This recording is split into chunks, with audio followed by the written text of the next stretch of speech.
And welcome back to the stream. This is Jun-chan, and we are back working on our Purescript prototype using the Chronofold library that we started working on, and now 17 streams ago, this is our, 16 streams ago, this is our 16th stream.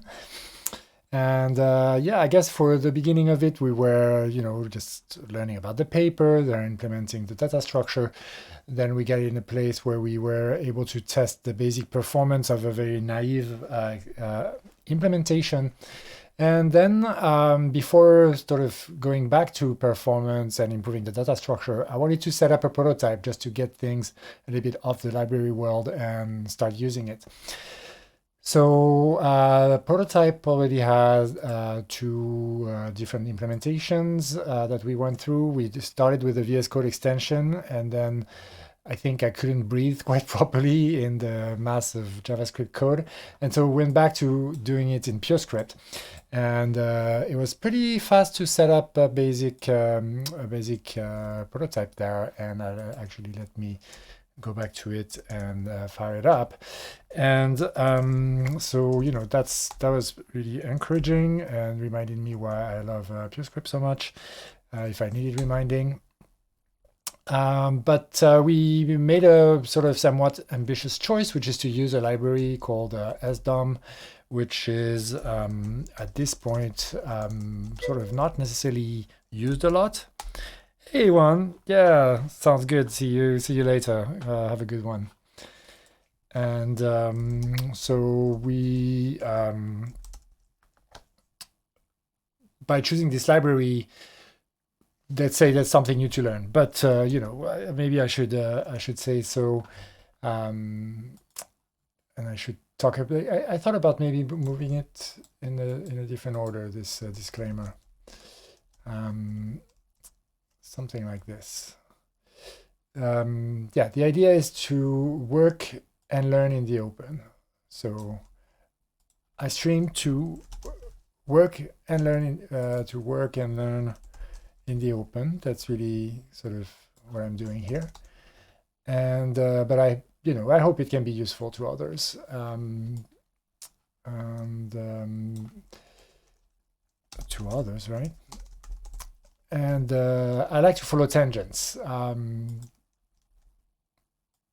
to satisfy my own curiosity about software engineering.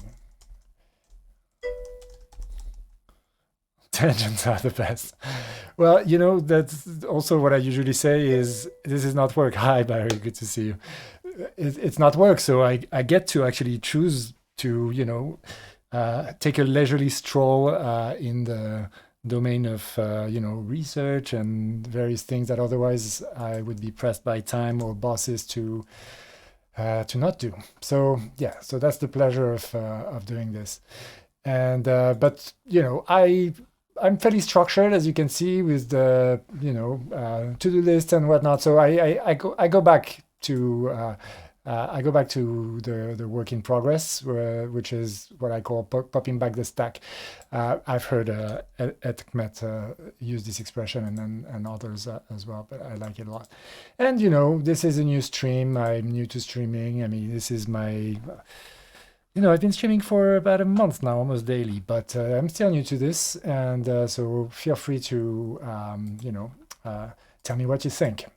There's a number of things that you can talk to me about and whatnot. But let's go back to the regularly scheduled program. And part of that is to show you where we are with the prototype in Purescript and finish what I was saying about the fact that this implementation uses our Chronofold library, which is data Chronofold that we developed during the first part of the stream. But it also uses this SDOM library, which is fairly, let's say it's a small corner of the design space that's not necessarily very well explored by anyone but the author and maybe a few daring souls. And but there's a few good things about it. One is that it's written by the author of Purescript, the person that started it. And the other is that this is in Purescript, and in strongly functional programming language, even if something hasn't been updated in 3 years, you can still actually have a reasonable trust that it works. And that is something that you can hardly say about other ecosystems. So, and it proved to be the case, at least until so far. And so this is what we're playing with here.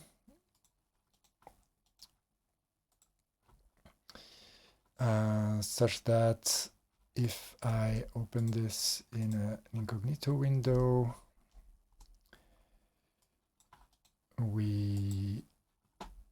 and I start the proxy for the swarming things, which I'll explain in a second. What is it? Hyperswarm web. And I guess I need to also get this from here.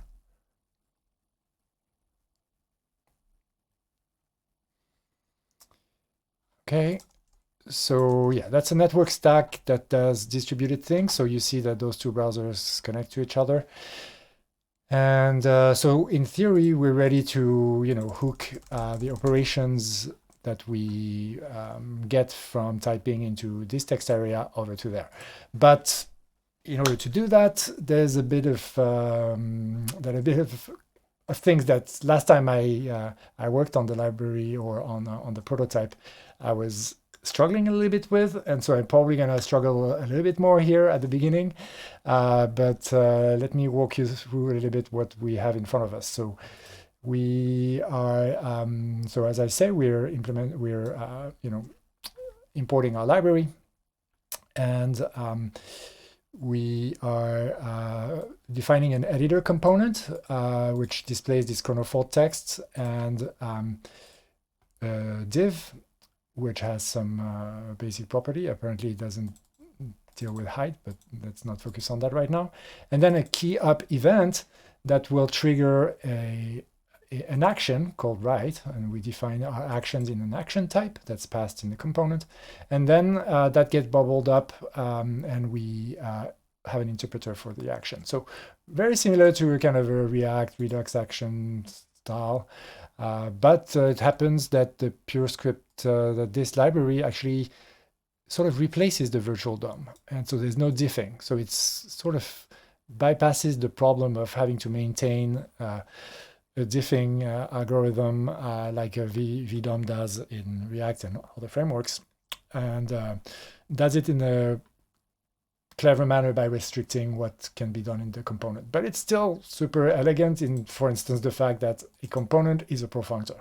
And so we haven't used that fact yet, but that's the kind of beautiful thing that come out of the minds of people like Phil Freeman, who can think with these abstractions. And yeah, by the way, for those who don't know Purescript, and if you're watching this video on YouTube or joining this partway, I did a little why Purescript list here, so Purescript has pure functions and immutable data structures, and that removes whole classes of bugs. So it means that from the get-go you have less chances to fail.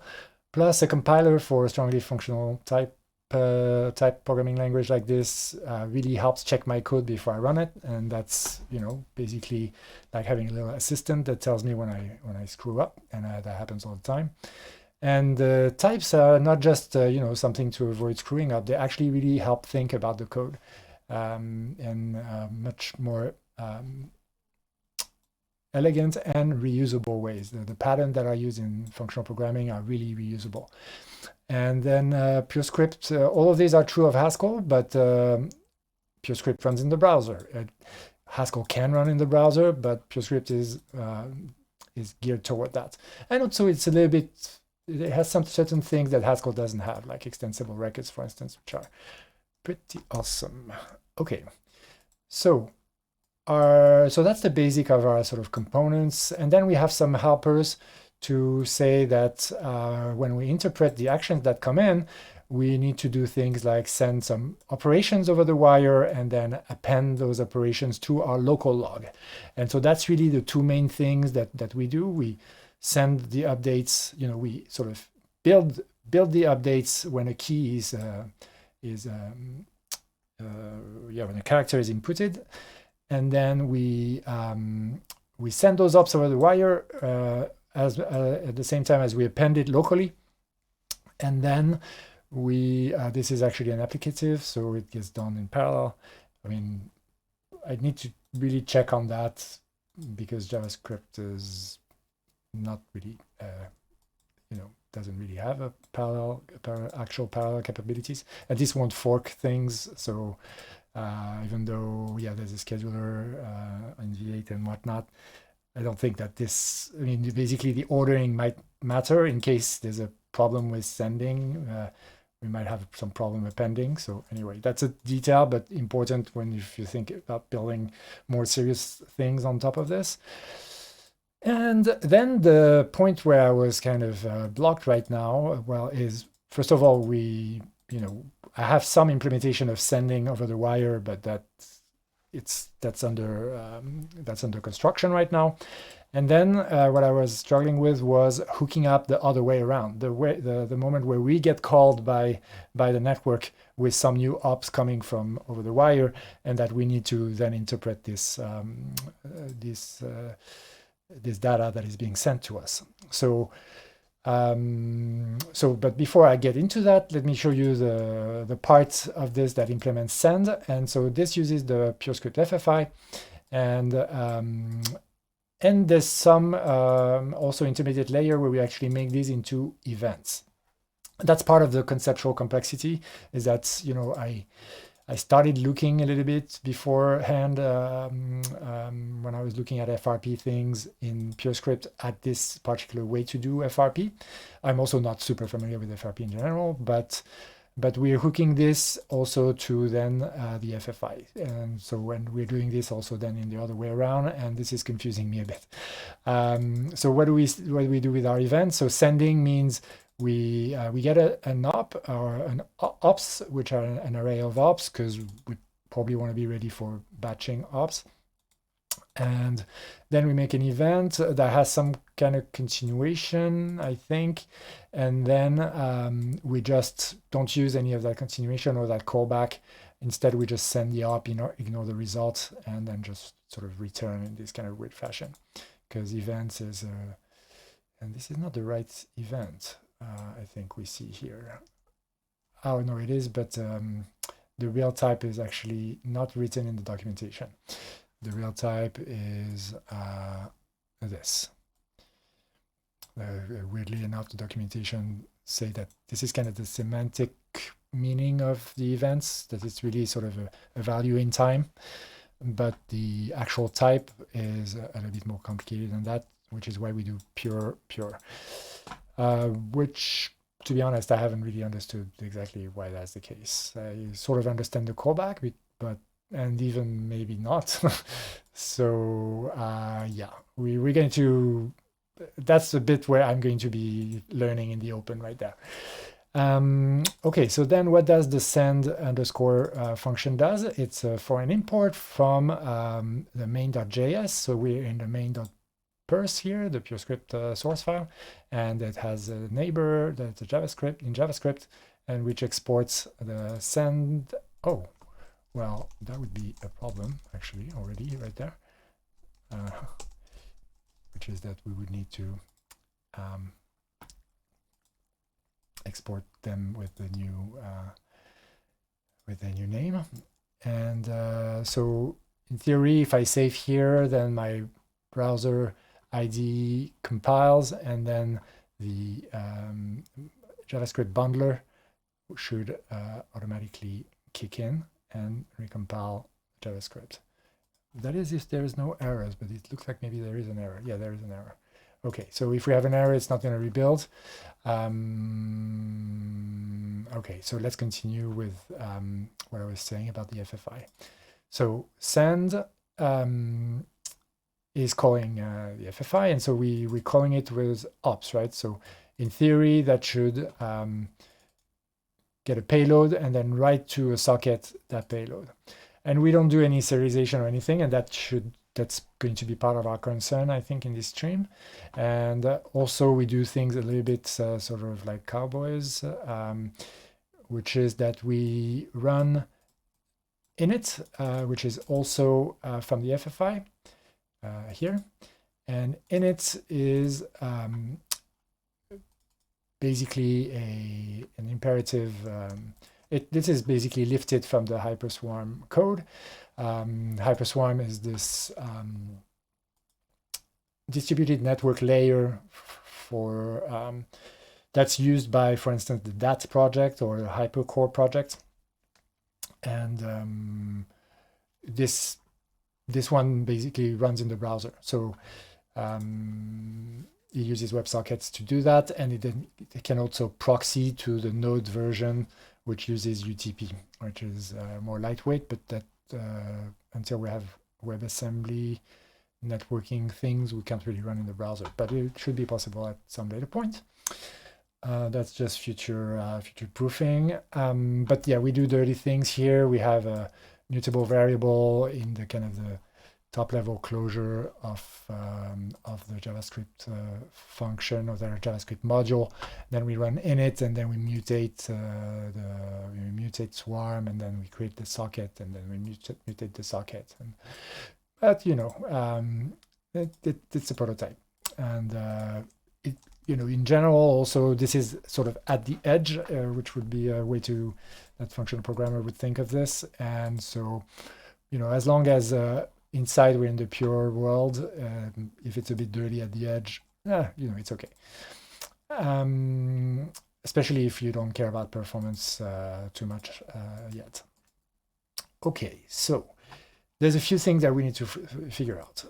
One is that it's just the basics of sending things from one browser to the other, because the main API is a streaming API, and I don't think it's the new web API because the W3C has issued a new stream API for the browser. That's experimental still, and I don't even know whether it's actually in Chrome. I think it's in Chrome Canary right now. So this is using a suite of utilities that are basically in NPM packages, but usable in the browser. And I've used it a tiny bit, but I don't know it that much.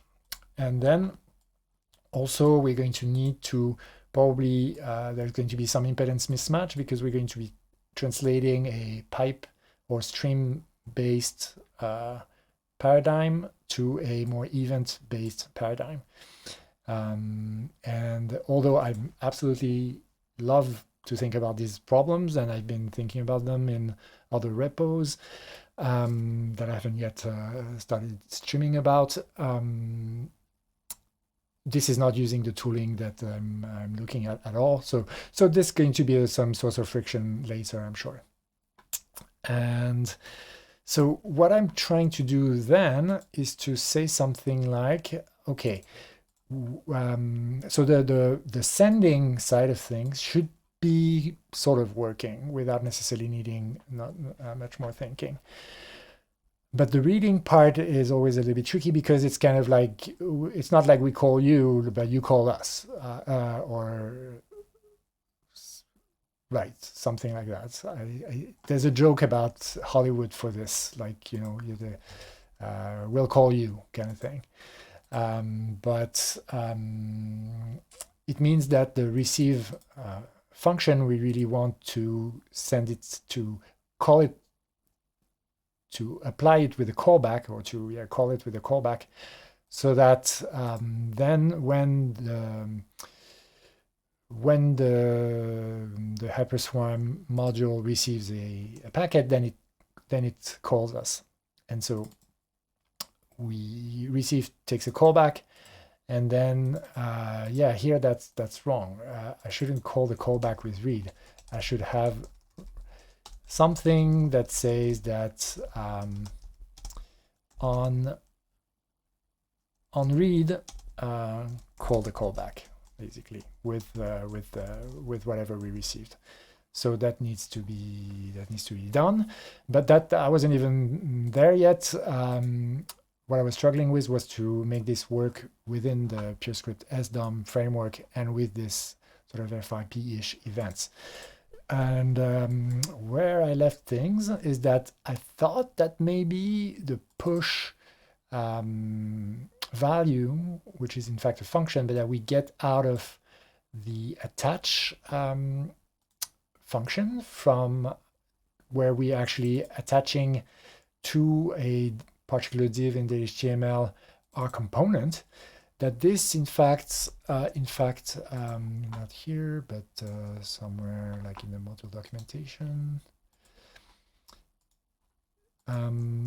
this attach function gives us some capability to send some updates to the model.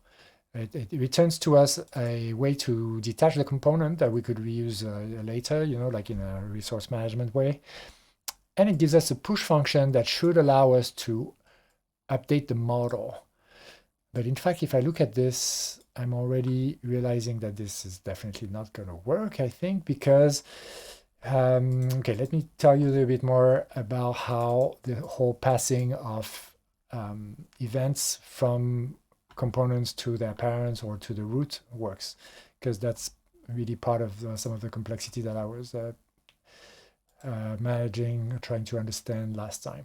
So there's a 4 argument to the SDOM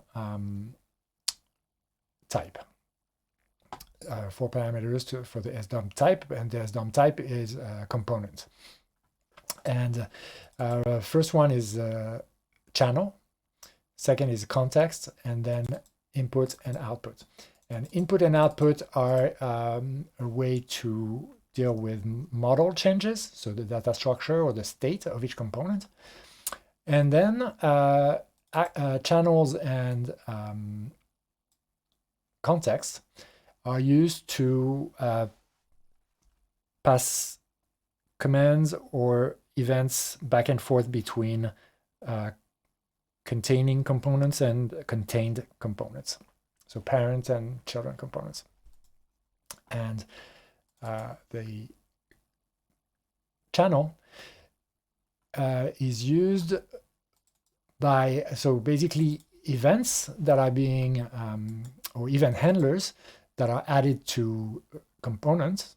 Like here, I added a key up event handler for that div. They can do 2 things. They can either, they get a context and an event. The event is the one being bubbled up from JavaScript, in this case, the key up event. And they have 2 choices. They either return a right or they return a left. If they return a right, they just do a local mutation of state. If they return a left, then they bubble up an event through a channel. And so it needs to be the type of the action here. So, and then when that's done, then we have the possibility to map the channel coming in from the child component into a parent component, like here, editor. I'm gonna get a bit more width here.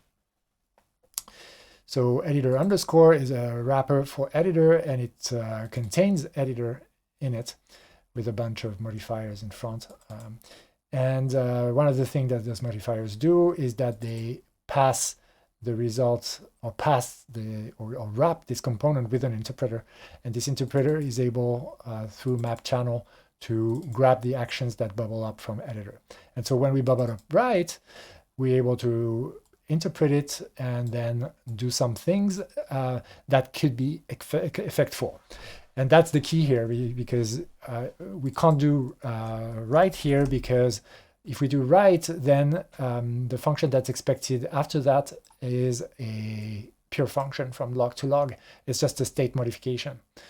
And so we wouldn't be able to send anything to the network if we did that, or even, I mean, we could maybe work around writing to a local log with some monadic, but no, actually we can't even, this is mostly applicative. We don't even necessarily have monads available inside those components. So, and that's some of some constraints, but some constraints that I'm fairly happy to work with, as long as indeed there's a way to, send effectful, do effectful things, but in a principled way. That means that we don't pollute our components with side effects, which is a pretty great thing. Okay, so the part that I think works, and we should actually test this just for sanity, by fixing our compilation error as well, is the part that works, I think, is that we can get the keyboard event, build an op from it, which is our Chronofold op, and then actually bubble up this write action with its ops payload, and then do the interpretation. Except that the thing that I started adding to try and deal with the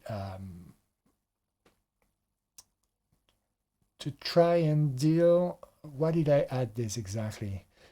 Yeah, I'm not even sure anymore. I think it's related to trying to kind of do type Tetris, try to make the types work, and try to get that callback feature work. And when I look back at this, I'm thinking that probably won't work, because there's no way, I think. Well, first of all, push is model to model, so that's already, I think,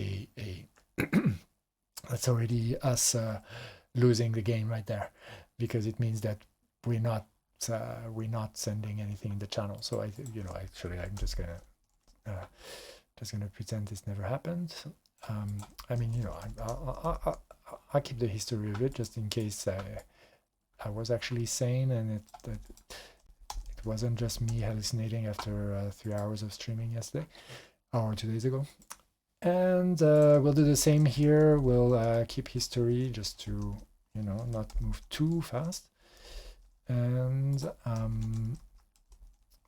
well, let's see if we can do commenting, and then I'll remove this map context, and then maybe this will, well, I think in that case I'll need to remake context for all, and then I will have to say that this is just C, and then we're back to having this ops issue, because we want an array of op, and we are giving it some function log. So I think this is because I was also confused with basically doing applicative style composition. So in this case, append prime should return a log, and so that's all right.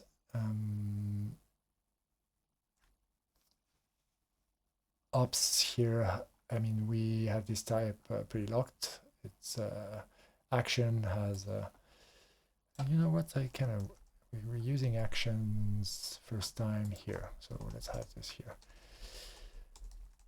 And oh right, yeah, okay, I did change this because I was confused, so let's do this, and then it solves part of the problem. And apparently oh, then I must have changed build prime as a consequence. I did.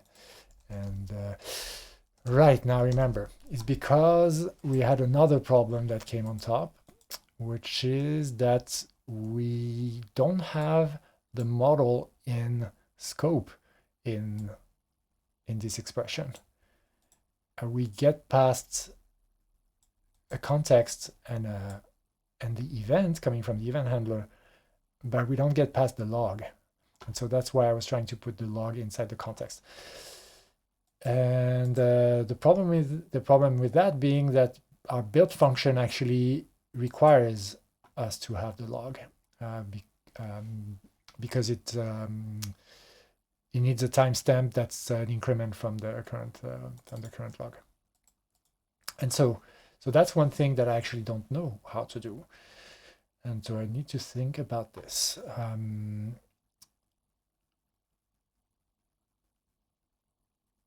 So you probably see how it's tempting to be putting it in the context, because then it would be available here. And we just had to call build prime with the with the log, and then would be set. And so then the thing is, okay, how do you pass the log into the context?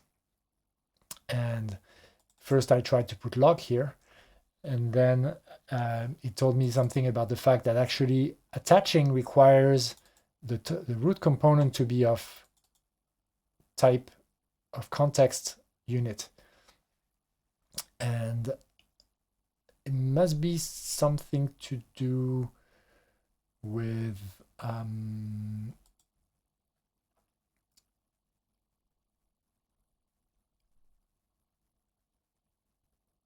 with the fact that the use in the documentation, the example they give for context is actually it's used, for instance, when you have an array of component and you want to send to your child component its index, and you'd pass that as the context. And so it makes sense that the root component, the one that's attached, ultimately, that you don't pass context to that you deal with context then from there on. So that makes sense to me.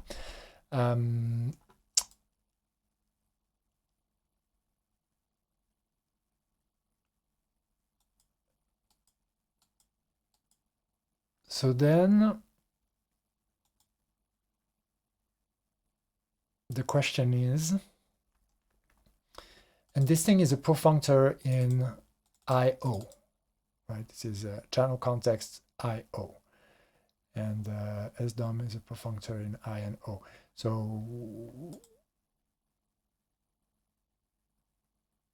So in this case, we don't die-map onto it. But this function, like with async, seems to be needed to do something like interpretation. But there might be two ways to do it. Interpret channel seems like that's another one. Although we don't have any problem with this side of things. Like, hold on, that's not channel, that's context.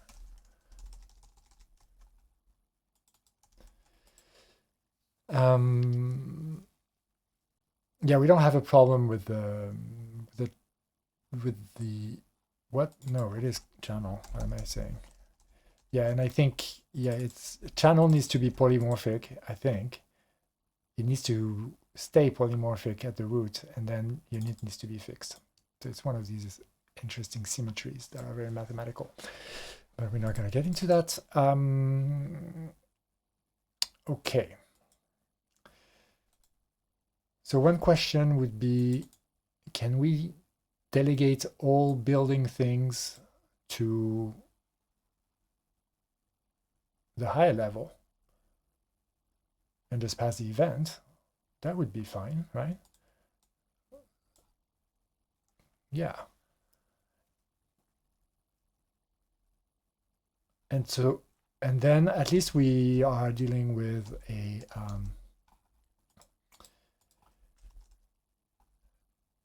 then all our problems are localized here.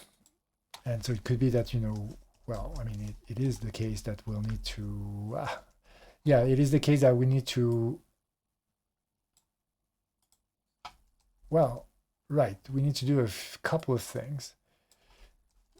Oh, okay, maybe it kind of write itself there, because we need to send the, and this is going to be some event, and now we're going to say that this is of type event, so we don't send an array of up anymore. Okay, I just lost myself. Yeah, we send an event. I think it's an event. It might be an event.event.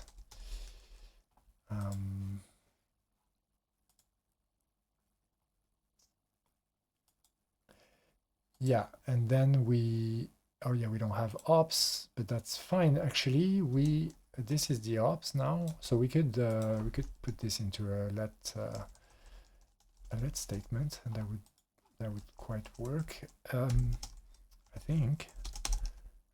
And then we say that we send the ops, and then we say something like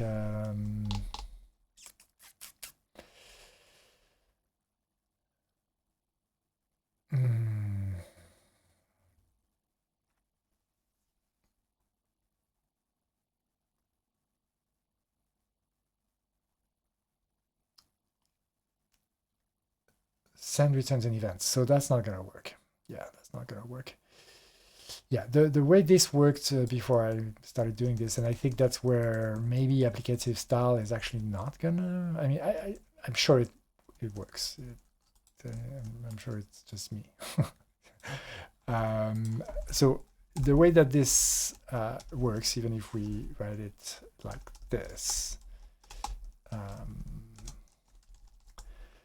is that this is a FA.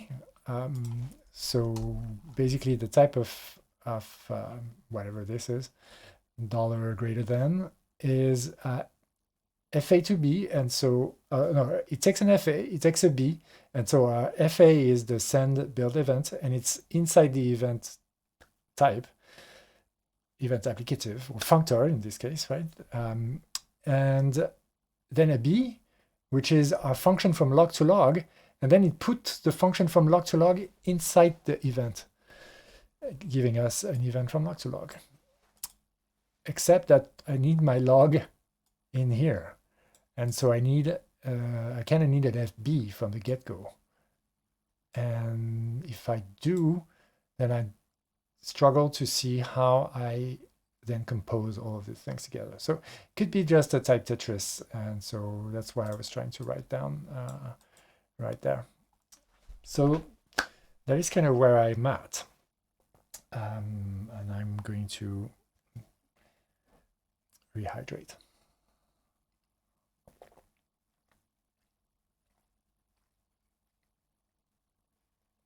Okay.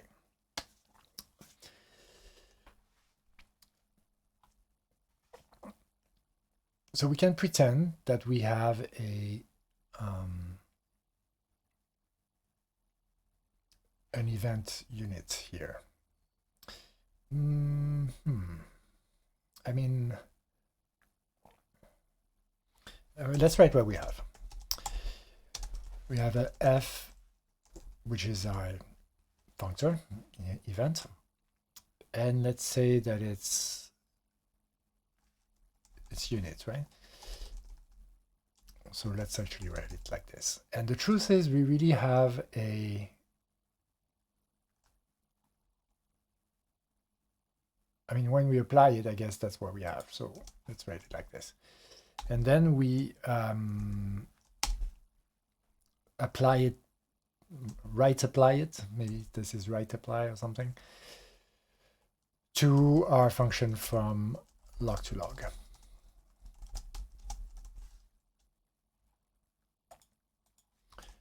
And this gives us an F of log to log.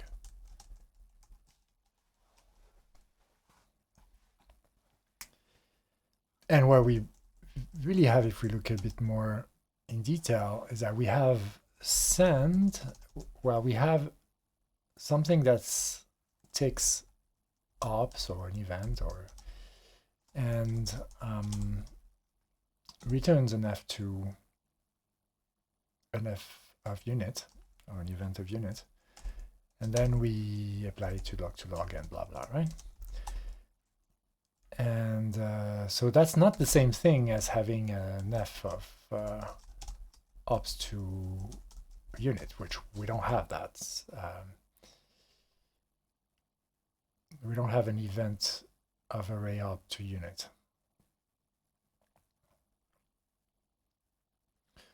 So it's not that, right? And really what we want also is, in fact, log to ops of our F unit, and that we apply this to log to log. But we don't have a log. Okay, so right, I say we don't have a log, but this editor here, its type is log. Do we really not have a log? Isn't there a way to get the log out of that? I mean, okay, better question, I suppose, is because we use map channel to, and that's how we apply, that's what we apply to editor. So when we use map channel, we transform an existing component from channel to context to IO to a with the function from channel to channel, which in our case is this one. And that gets us an SDOM, a new component that's in channel prime. And so in our case, channel prime could really be anything. So it just needs to be of the right type. But attach doesn't restrict that. No, it does. It's void. Right. Attach means that our top level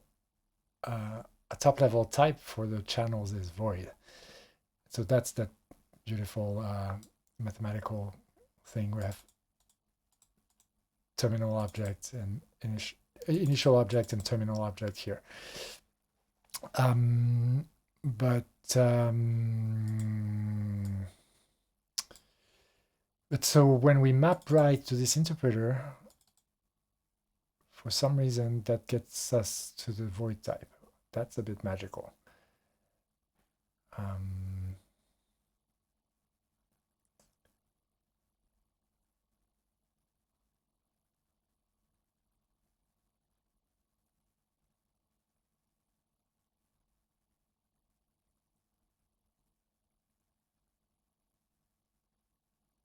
That's really totally magical.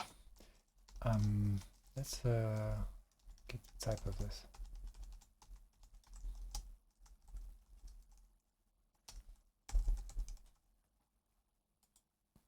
Might not work with this pending error here. Well, we can write something stupid that will type check.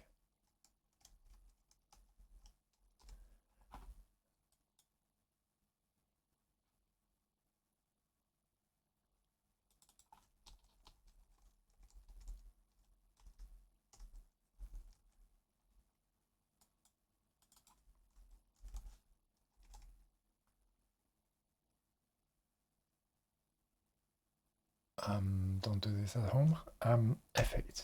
What's up? Okay, you're not happy with this. Why?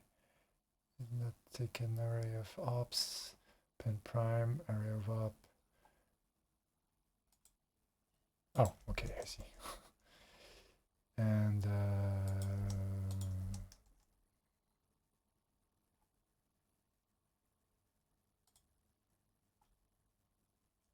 okay, what else?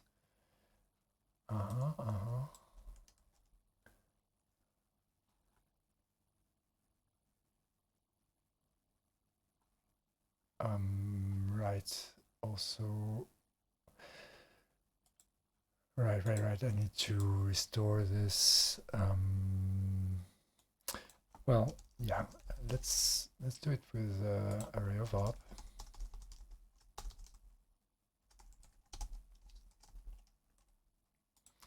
And build prime takes an event. That's fine, right? Yeah. And so we just do this again for now. And well, let's call this up so that we're not too confused.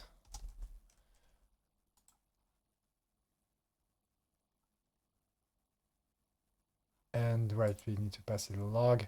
And so we can fake it here, I suppose, by passing it the empty log. Should be in. It takes a replica, so I think alpha is somewhere. And we need to apply this. All right, so what's our type?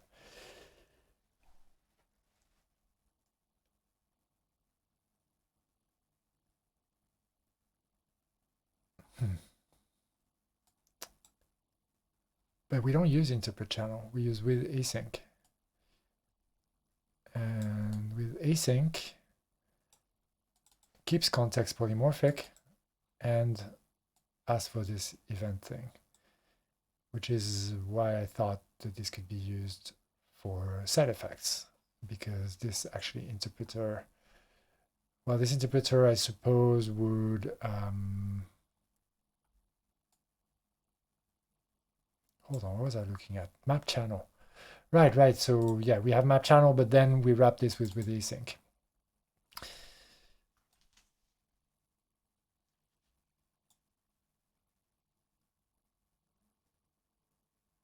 Which somehow allows us to, if we have either channel, to float back channel at the top. I'm still a bit mystified to how we get this void at the top that that this needs. I mean, I don't know if this is really necessary for me to understand how things work, but might as well.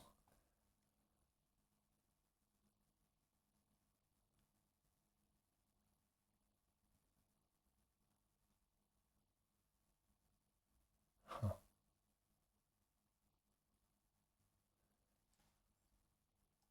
Could it be that it means that, in fact, if we keep it polymorphic, then it's a way to try and request that it stays polymorphic?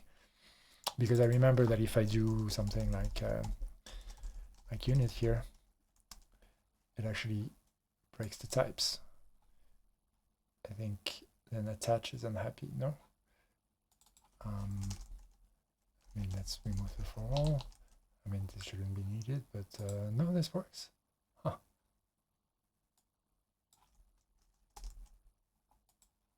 No, it doesn't work. Yeah, current match type unit with void. Yeah, that's it. So if it stays polymorphic, it's fine. But if anybody constrains it, then it's not fine anymore. And so it kind of means that it needs to be, if in a layer it appears to be fixed, then it needs to be kind of removed, peeled off at another layer to return to its polymorphic type. And I suppose this does this. Because when we map the channel here, when we map the channel, we start from a channel that has action, and then the implication of what I'm saying is that then we end up with a channel prime that is polymorphic again. How does that work?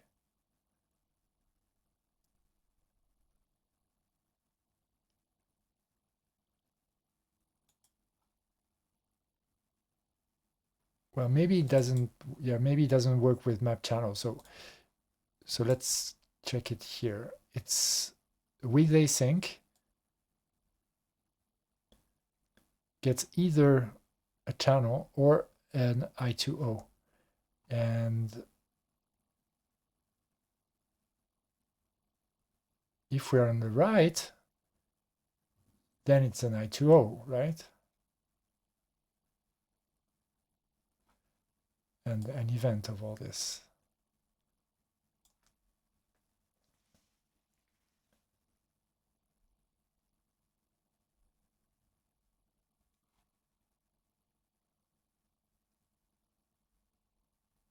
But so I guess the question is then what's on the left? And then the answer is it can be anything because we haven't fixed it anywhere. And that's where it retrieves its polymorphic nature. Wow, that's a neat trick. Didn't even realize you could do something like that. Because indeed, if we were expecting some specific either at the top, then it might say, well, I know what's on the right, but I don't know what's on the left. You need to tell me what's on the left, or you need to adjust what's on the left. But there it says, well, it works with any left. So pick whatever you want, and then it actually becomes polymorphic in channel. So with async, in effect, when it's mapped right, like this,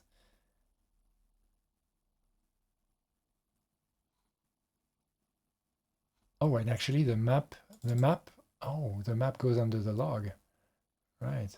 So it goes under the event. So we have a function from log to log, and then when we map an either, then it becomes an event of either log to log, an event of either log to log, with the left unspecified. Wow, it's like magic. I love it. I love it, but I'm not mastering it yet.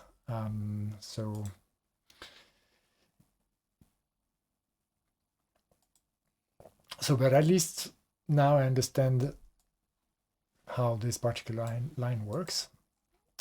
And the fact that we can map this right underneath, it makes me think that maybe I should think about it that way to get the type I want.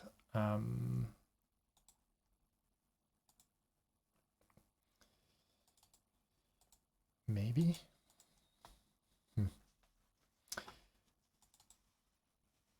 So interpreter, we map the channel.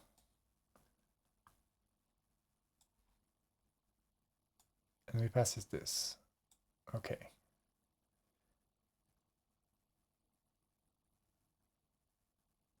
And then with async, we can use the events from the components event channel.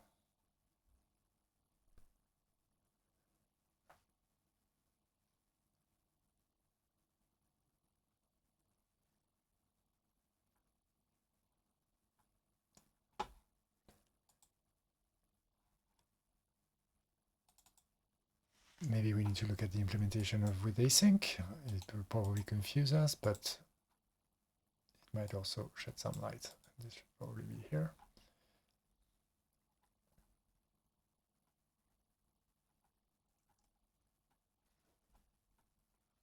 And with async. So it actually uses interpret channel and keep latest. Okay, wow. What is keep latest?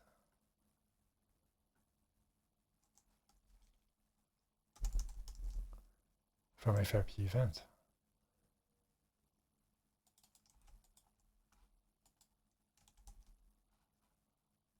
Huh.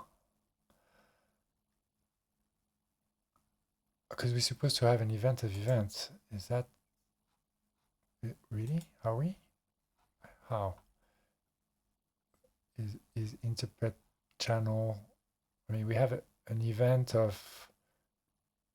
I mean, okay, what does interpret channel do? We were looking at map channel before. Now we look at interpret channel, and it takes something of a shape. Ah, right. Huh.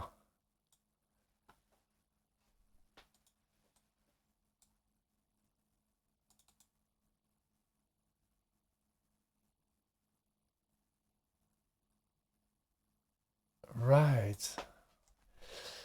Okay, so basically we're switching from the world of actions to the world of where we lift that into something that's basically a signal function, like a function of events of channel, so events of actions in our case, right?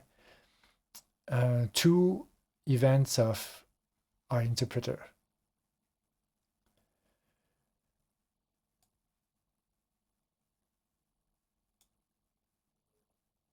Okay, but then what does this, how does this work with keep latest? That's what keep latest is what we pass as this function to get the with async. So, and keep latest. So we pass event of event A to event A, which will only keep the latest. So we get an event A at the end, okay. Although if that's the A, I'm a bit confused still.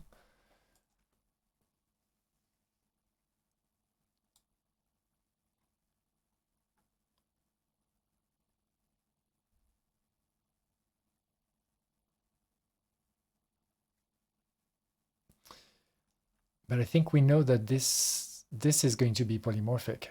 this is going to be action, and then this is going to be polymorphic. So that's one thing that we know, that we have an event of action, and that we're going to return something that is an event of something, of a left that we don't know what it is, but a right that is a function from log to log. And by the way, you know, I wouldn't have known that it's possible to do side effects if I hadn't seen this particular example where there's a use of interval 1000 here, which actually, you know, calls on to set timer or set timeout in JavaScript, and is a effectful event, therefore, and then tied into this left unit in this case. Oh, and this is in left twice. And I also looked at some example code that had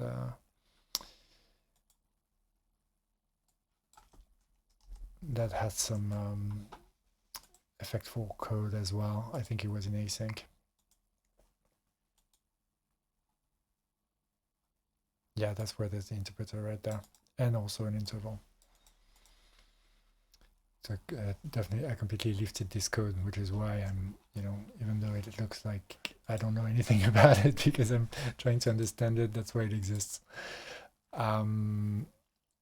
Okay.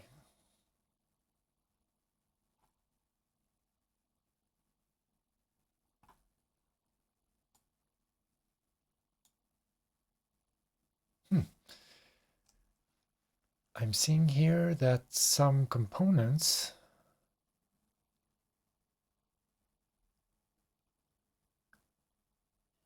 actually get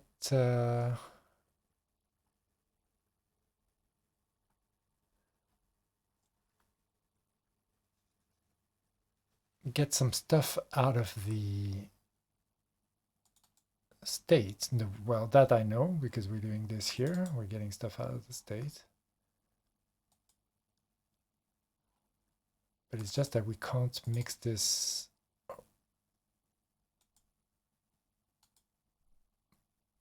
I thought we couldn't mix this, because if we could get the log from some air quote closure in here, then that would be solved as well. We just write log here and we'll be pretty much done.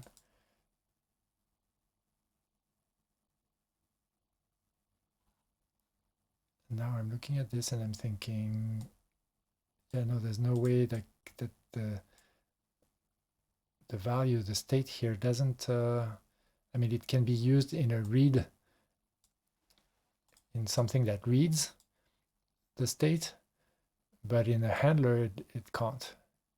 Or at least it isn't. Only in that second part. It has to be possible. It's just a matter of, right now here with this notation, the effectful part is on the left, and the pure part is on the right, and the pure part is able to get the log value, but there has to be a way to make type Tetris work and do something effectful, and with the log has to work. And so, in fact, so what we really want is something from, if we had something from log to ops to, let's say, even if, yeah, if we had something from f to log to f unit, yeah, the problem is that no, we need to get the log from here. So is there something sort of mirroring this, where we have a function from log to log, and then we have an f of sorts? That wouldn't help either.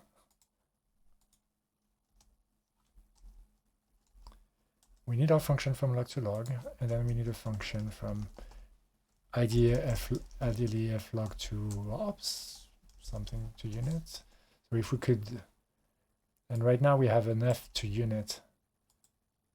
So can we lift an f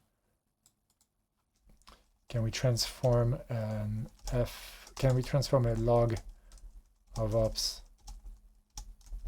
to unit into a f of log of ops to unit? Does this even make sense?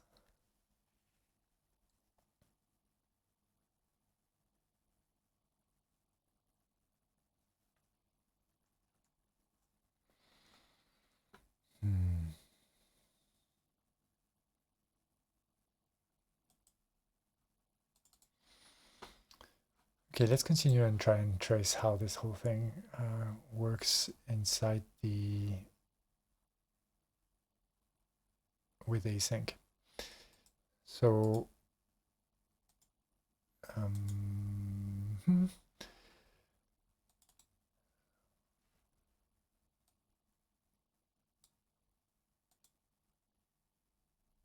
so we have something of this type hanging out here, and we interpret each channel and keep the latest. Or we interpret the channel with something that takes an event of, well, it's an event of A? That seems so weird.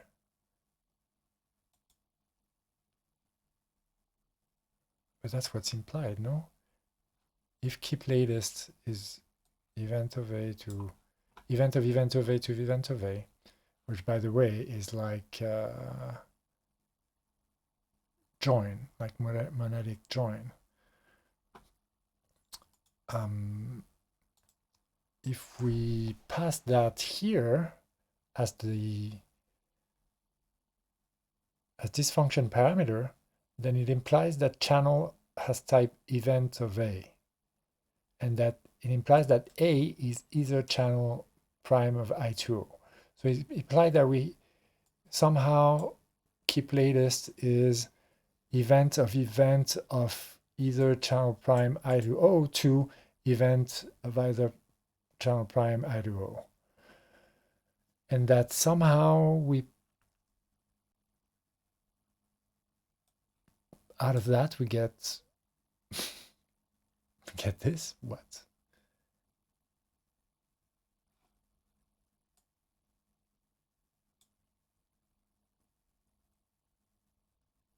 Oh, and then we pass it as DOM of, therefore, event of either channel blah, but that we get an SDOM of a polymorphic channel and context I2O.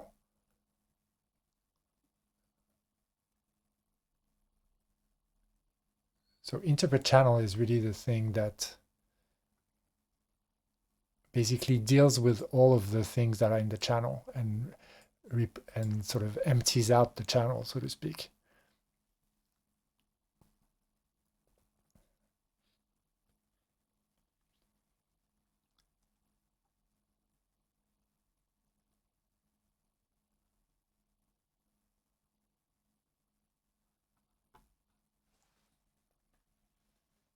But so conceptually, keep latest is said to be flattening, and so reporting values from the most recent inner event.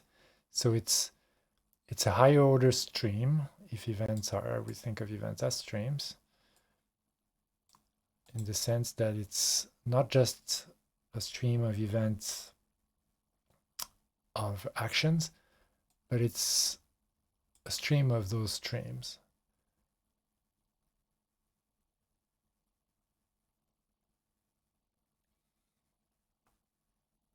And it keeps value from the most recent inner.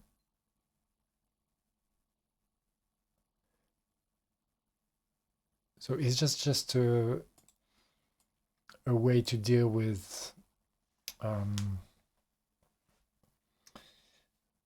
like not exactly debouncing, but it seems like in case it's simultaneous events, then we'll have that it's theoretically possible and that we need to deal with that, and so we flatten it to just get events. That's possible. That happens in the streaming world, that you have to do that based on some architectural or type choices. So then it's a little bit of an accident and we can sort of forget it, even though it's a bit strange for the types because we don't have any of that really surfacing here. I mean,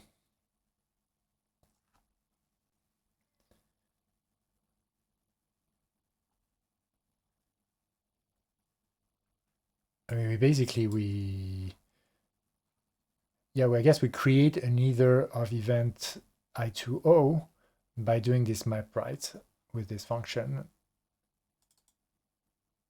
And we just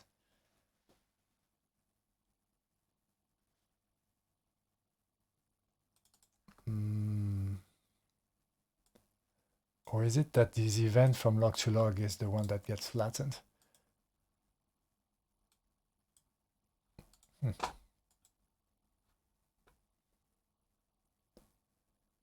It's always I2O.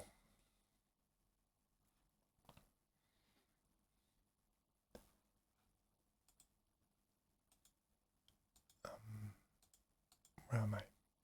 Here. Oh, except here it's not I2O, right?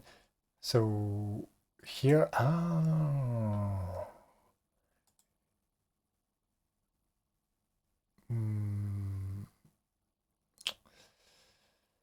I'm thinking if this function interpreter is of type, here is of type channel to event I2O. And so channel to event I2O, we see that there's a few things missing. There's lifting into event of the action. And then it kind of mean that if we do that, if we lift somehow action into event, then maybe this would get an event of event. And so we need to flatten that just to sort of have the right type for interpreter somehow. And then interpreter is kind of pointwise with regards to the streams, as opposed to having to write an interpreter that's event of blah to event of blah. We can just say, well, we'll just map, and then maybe that's where this map comes into play, as opposed to this one, and that this one would actually map an incoming stream of events. But then when are things lifted, I guess, is the question to...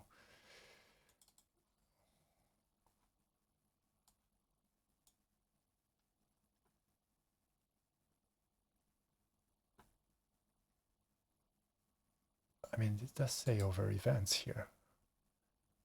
And here, what is over events?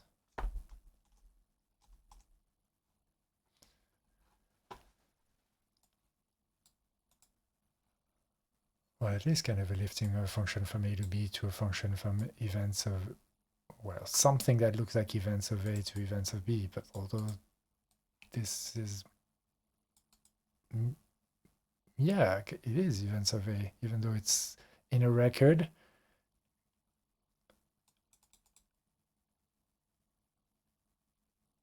That sounds like it is that. So what? So the fact that we use this here, does this mean that in fact, when we take a function from channel to channel and we lift it to function from channel to channel prime, that we in fact lifting them into events? That's strange. I don't think that's right.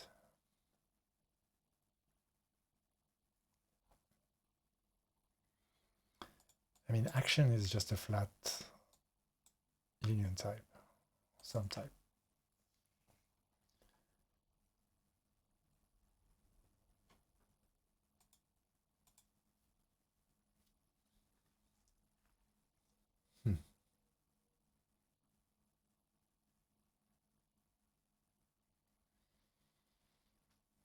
confusion.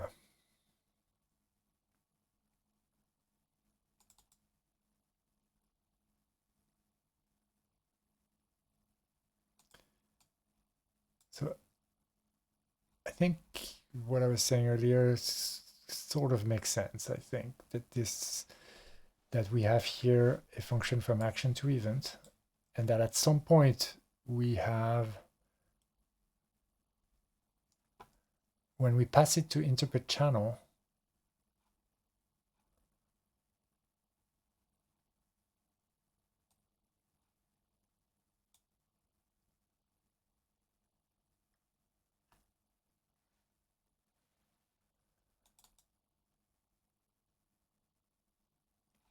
which is inside with async.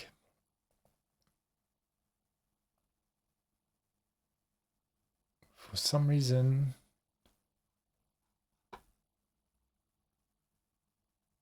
maybe I should just lay down the types. That will help me understand. So this is really interpret channel keep latest. And the type of that is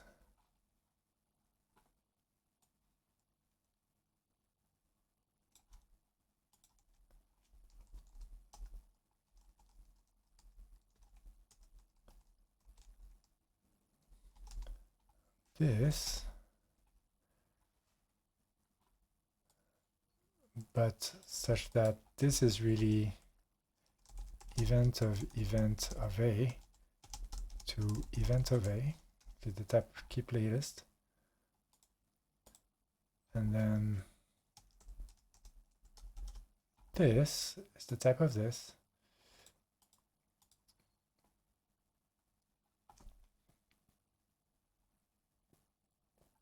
So that's well, map channel. Like let's actually write it, huh?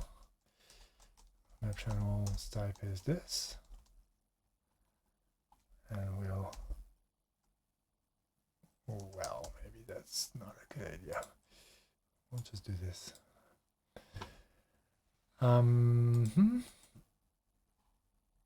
Right, but such that in fact the channel to channel is of this type, and that was the type of magic, and that is action to, that's this type.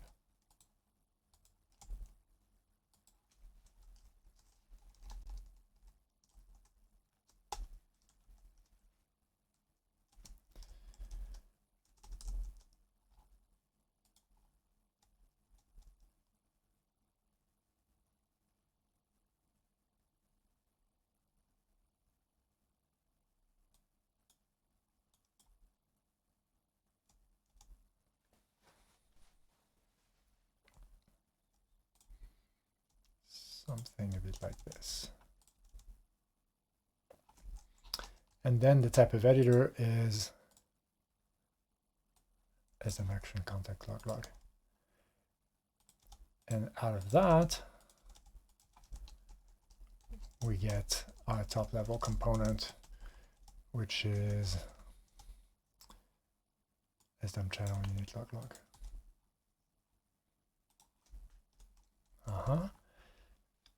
All right, and so we have a few more bits inside. So here, as I was saying before, I think this means that we have that channel, at least in this particular context, is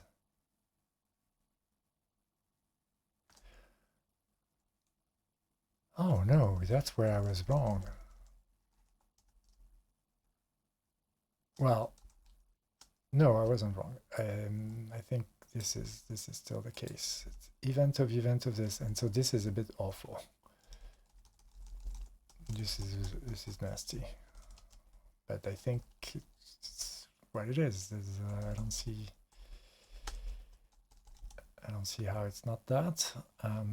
So maybe if this is on this line, we'll.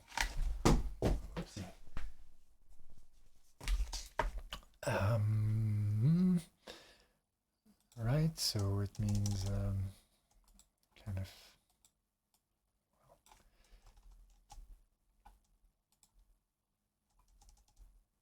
okay, well, maybe better to do it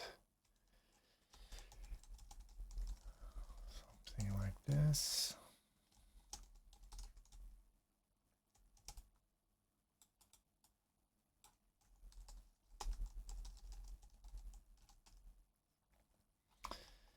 And then let's indent that rest, because then this has to be this.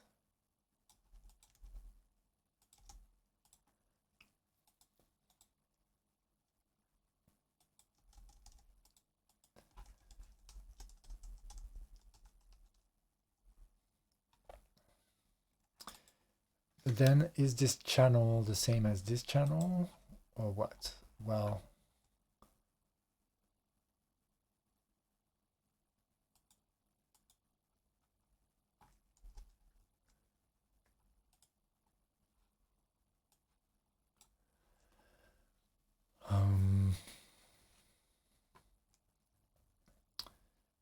this transform this channel into this channel prime. And this channel here is action. So this really is action, and we see that, yes. And channel prime really is event of either channel log log, and then channel prime is in fact channel prime here, and channel second, therefore.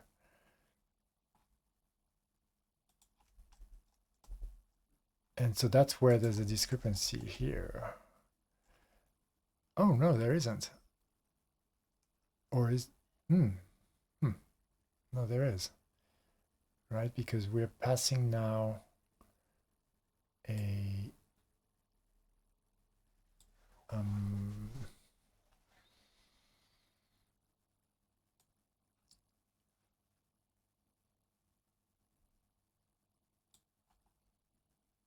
I mean, I'm inventing this convention on the fly, and this clearly doesn't work conceptually in a number of ways, I think, but because I think I'm not applying things correctly here, but I'm following it more than if it's just in my head. So maybe I can get to the solution here. It seems like there's just one thing that needs to snap somehow. I mean, clearly log to log here, that's not the problem. The problem is, how do you get, where does this event really come from? Given that we start with an action. I mean, okay, is it the case that then we start with an action, we get to this event there, and then for some reason, then we have events of that kind of coming out? That's kind of what I get from here, but I don't know why all of a sudden the fact that we've wrapped, that we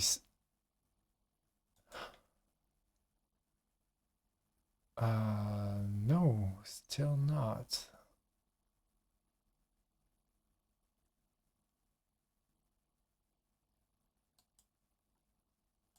Okay, let's look at it from this point of view.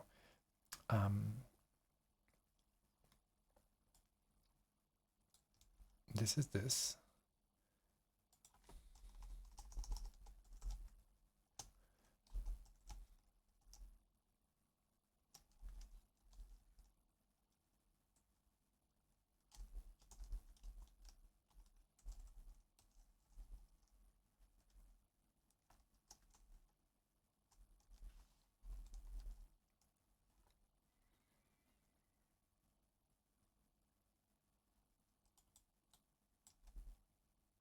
We know that this whole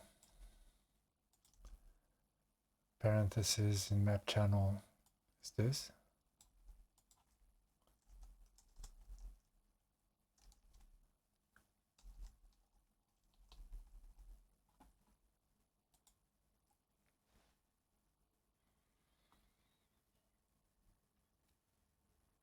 And when we apply map channel to this,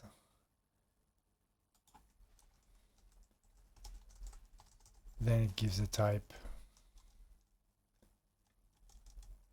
this whole thing.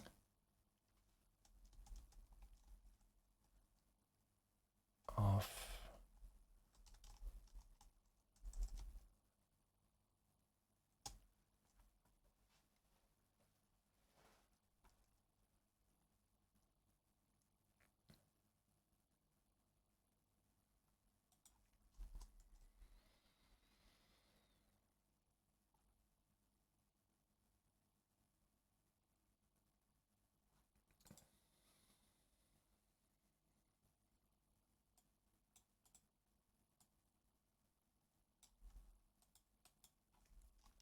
sdom event either blah context log log or unit log log. That's the type of that whole thing. And then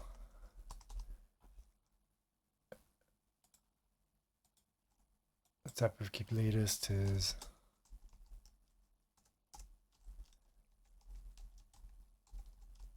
this event to event thingy. Seems like maybe if I put this inside here, it will actually kind of work.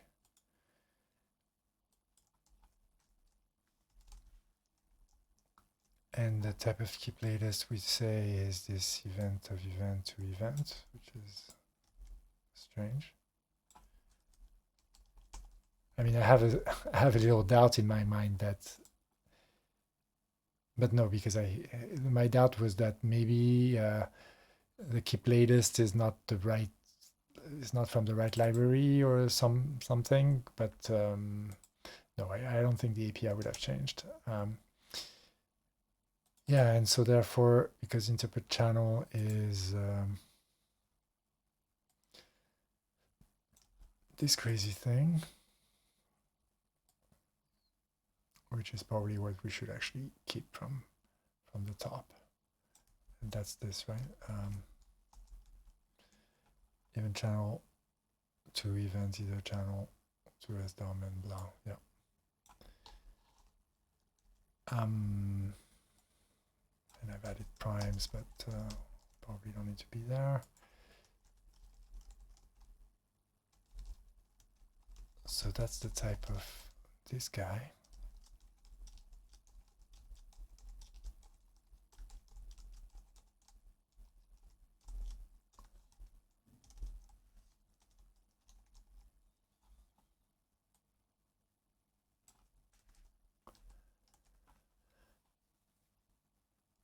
And so, yeah, there's really no, so it means that the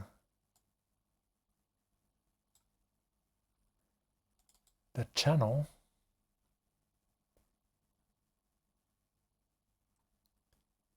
is this, and that creates this monstrous type where you have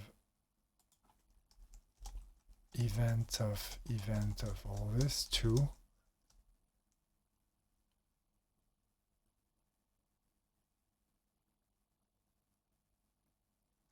event of all this.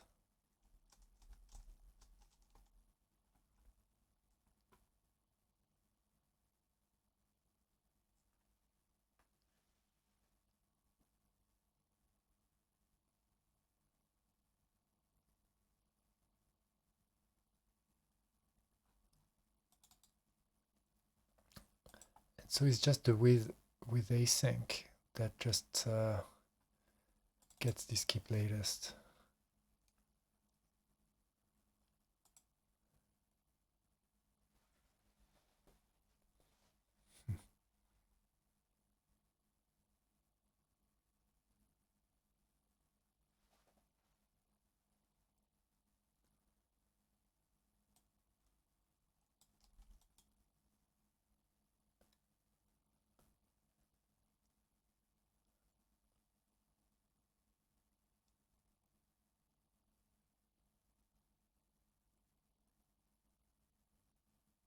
And when we pass it to interpret channel,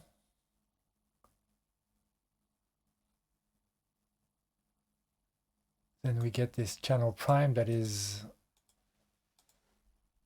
sort of all new and clean, so to speak. It stays polymorphic, so it can be as DOM of channel unit log.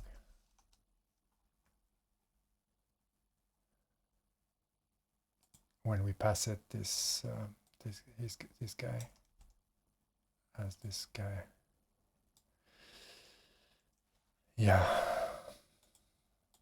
this doesn't make necessarily a lot more sense, but I keep this.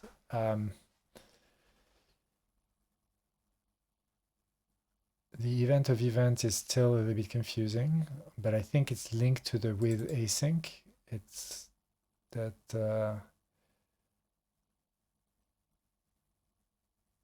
actually maybe the event of event is the fact that there's an event when the component mounts.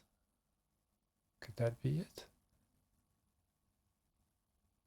And that's part of the events?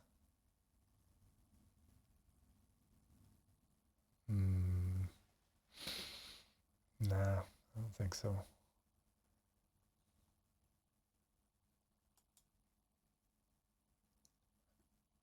I wonder how this ties into the type of FRP events as well, which is also something a little bit unusual.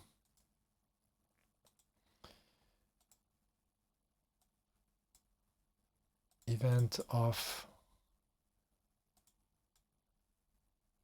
takes a callback.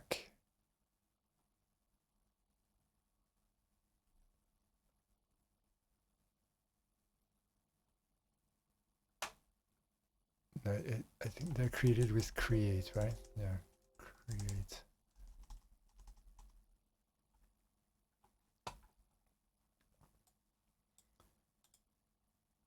Create an empty array for reference for subscribers, and then an event type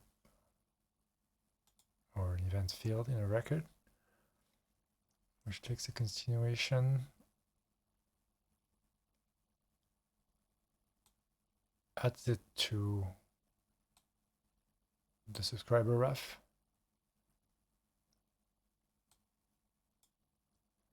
and then there's this escalation of effect there, the effect of effect.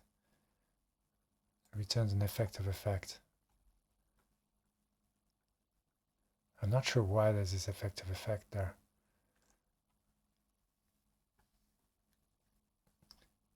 Do a pure and then does this deleting of k. So maybe that's the returning of the unsubscriber. Maybe that's the returning of the subscribers.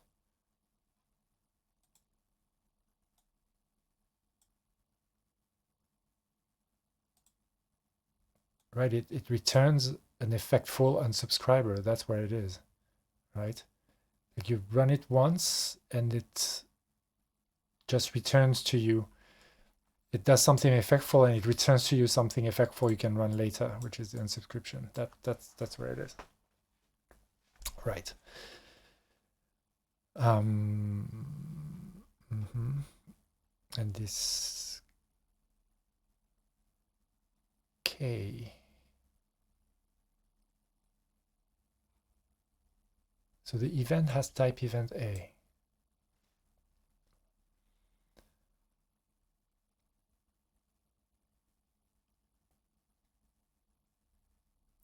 Which is this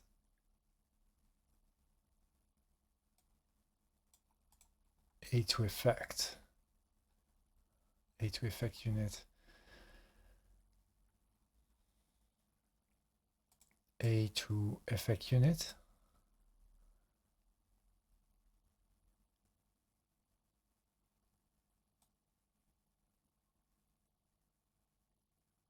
But how is this not event A to effect? Where is the unit there? It's completely at the end. How is this not effect of unit there? Or something like that. This type. A2. And that whole do thing is all here, right?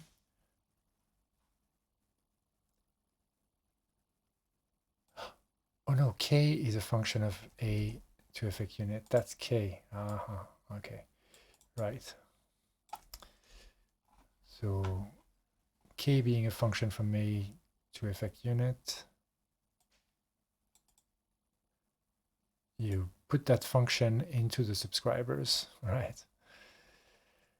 And then you return your and that's an effectful thing, which is this effect. So it takes a function, returns an effect, and then gives you something that you can run, which is the unsubscription. And then it allows you to then, when you push some value, to then also know what to then just go through the subscribers and pass them the A. And then the subscriber will then run there because they got an A, and so they'll return effect unit. Yeah, this is the type of things that I need to relearn each time. I think I always get to a point where I'm like, oh yeah, I understand it, but then I think I don't have a good intuition for it yet. I mean, clearly I don't have a good intuition for it yet. But this is subscription. This is meant to become a subscription out of many such subscription for that same event. So there's something about I think what's called sometimes in reactive programming, the observer pattern. It's like A is observed, and it keeps track of all of the people who observes it.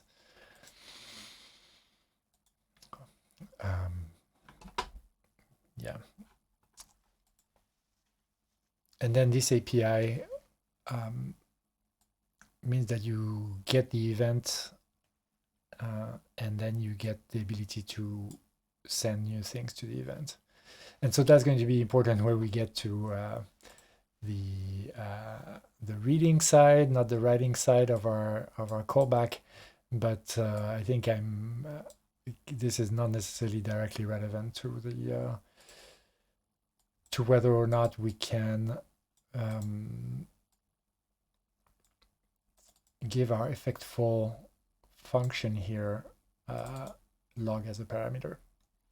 That's another level of problems.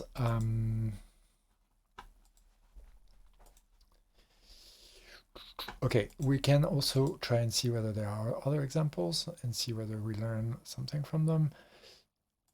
So let's do that, and I'll also drink a bit.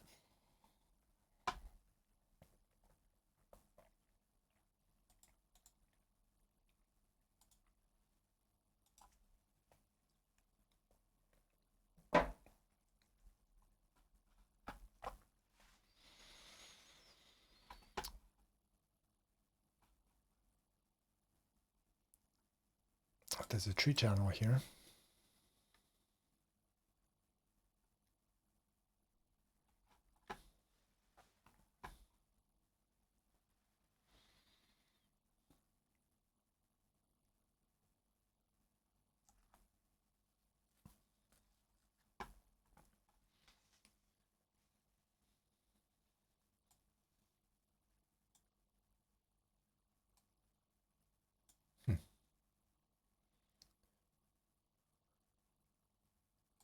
Oh, well, the tree channel is parameterized by an input type here. Check this out, model. Ooh, that's promising. Can we do that? Okay, yeah, I would like that, please. Let's try this. Let's see if we say action has an I, and then this is an I to array up. I think I tried that, but by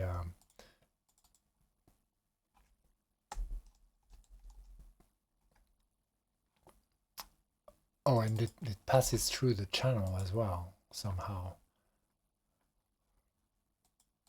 Maybe we pass the channel when we... Maybe that's a way to pass through. Huh. Maybe that will make the type align, because I remember trying something a little bit similar before, and so then we have action log channel, do we? And then for all channel, yeah, and then we keep moving around our polymorphic type, and then here we pass then how do we get the I then? Let's see, I mean, how do we get a hold of where are we here? Tree channel here. I mean, it takes an SDOM tree channel, so I don't know. That seems like that's more the interpreter. And then, so do we have yeah, this guy has a tree channel, and it's has a boolean as a... Yeah, well then, indeed, in this case, it's in the... No, it's not in the context. It's in the channel. So hold on. Oh no, the channel comes first. So it is in the channel. No, hold on. That's still not right. Events click.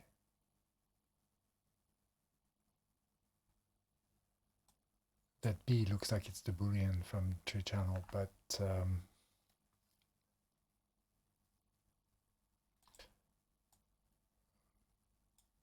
no, I don't think so, because events click, wouldn't that bubble up the actual JavaScript event?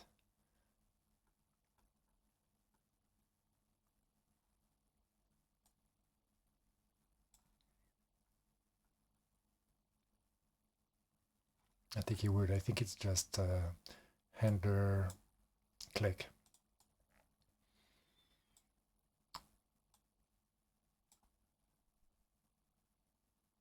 So it's expecting something that gets a context and an event.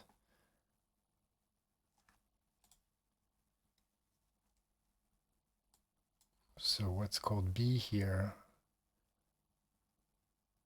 I think, is actually a click. Oh, not is a function from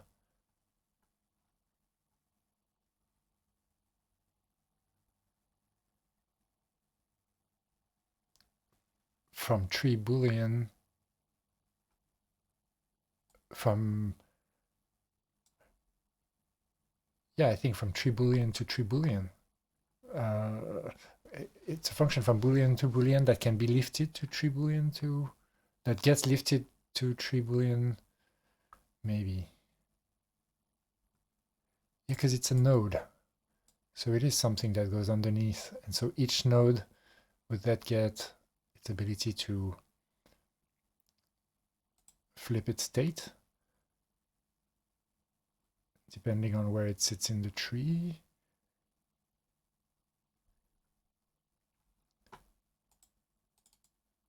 Yeah, then you pass it tree, the component, the actual component that's the children of the top level div or app is tree identity node. And so identity becomes boolean to boolean, and it gets past this node.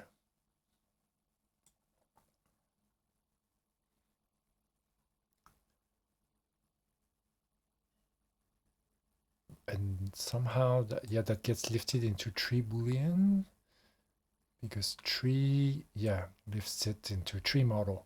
And so we get a model of, we get the node, which is the leaf, and then we build a tree out of it.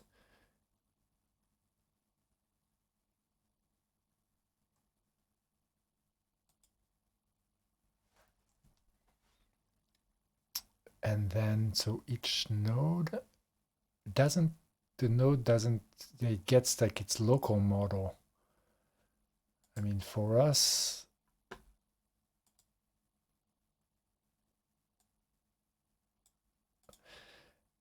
right, it doesn't use the left tool. It uses it goes to the right. It uses pure, right? Yeah, it goes to the right. It uses right. And so that's still log to log, and that's still doesn't have any mutation. So that's not. I don't think that's what we want. But what I had explored with this approach the other time was that if I had log here,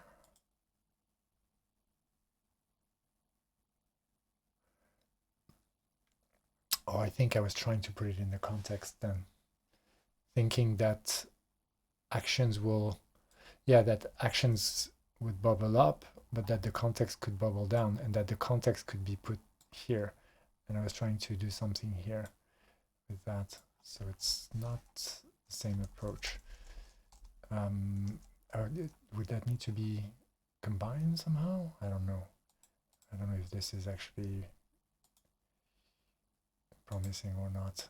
I think that when I try to put a log here of type log,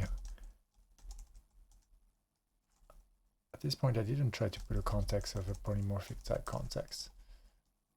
So I suppose I could always try this trick.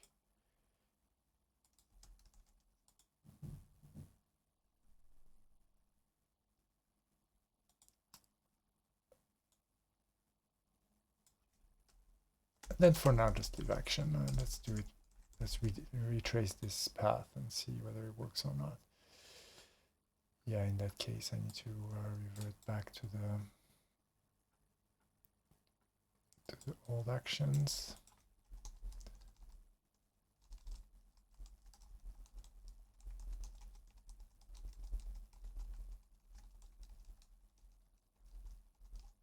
Whatever, I don't know.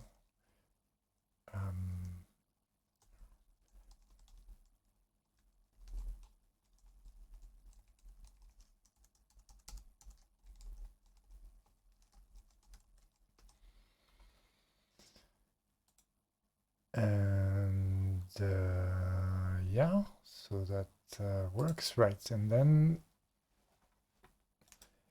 so then the idea would be that here we have a log, and we just need to somehow pass it down so that it can be put into here, which would then sort of solve our issues in terms of passing the log, which means that in theory we could just send these ops, because now the ops have had access to the log, and then do our mutation with the append prime log, and everything would be good. But when I tried this view, which seems like a valid path, then I couldn't make the types align here. And that's where I was trying the map context. So let's retry from here. And map context.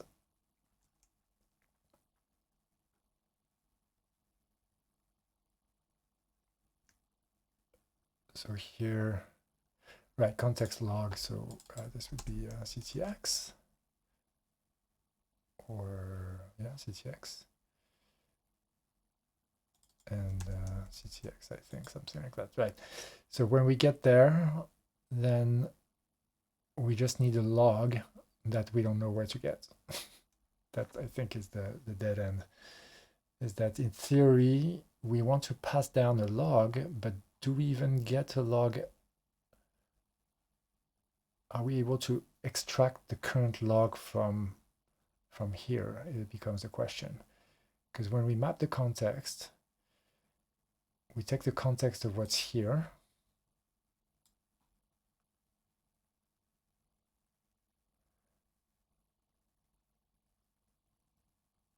It's not exactly like that, actually. Isn't it that we take the context of this, and then we return the inside?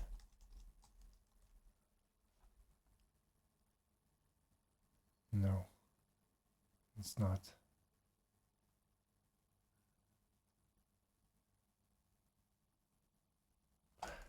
Well, actually, we want to return unit, don't we?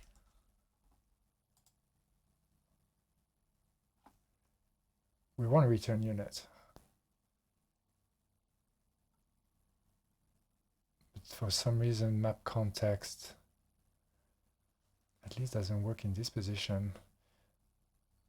And I think when I saw that, I tried to put it after the map channel, but I think that's still wrong.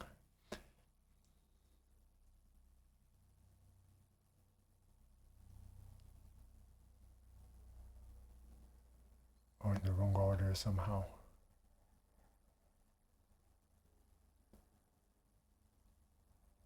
I mean, the truth is that if this was really the case, then couldn't we just do log here and then log here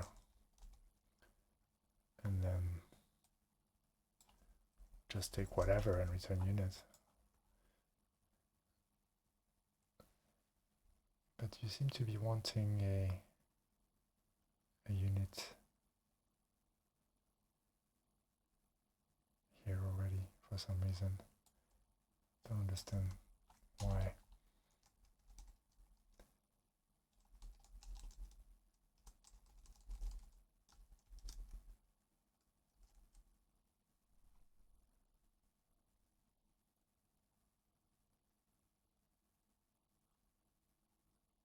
Cannot match log with unit.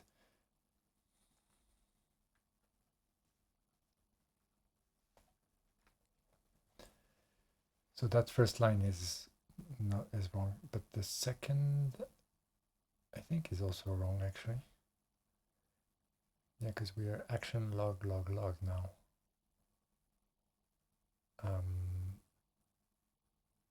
But the type error I think is right. I mean, let's restart the Purescript. Oops. ID.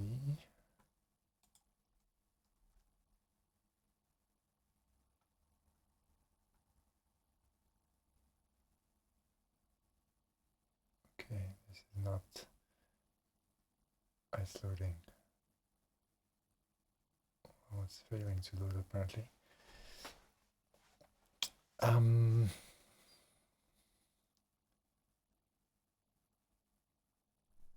So you would think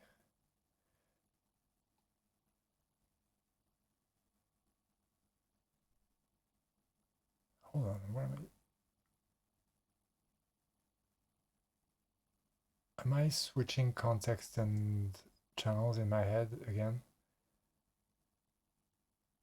This switches context. And I think I get the type now. The context is log and the channel is action.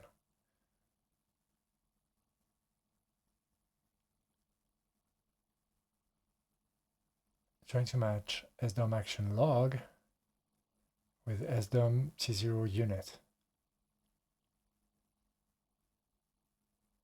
But I don't understand why you have to do that. It seems like this is now map context is, that's the thing, it's context prime to context. It's not context to context prime, it's contravariant in context, which is why there's this whole, there's this kind of, well, there's a profunctor structure to the IO, but this kind of other sort of like dual relationship between channel and context where there's void and unit at the top. And that turns out to be this contravariant thing.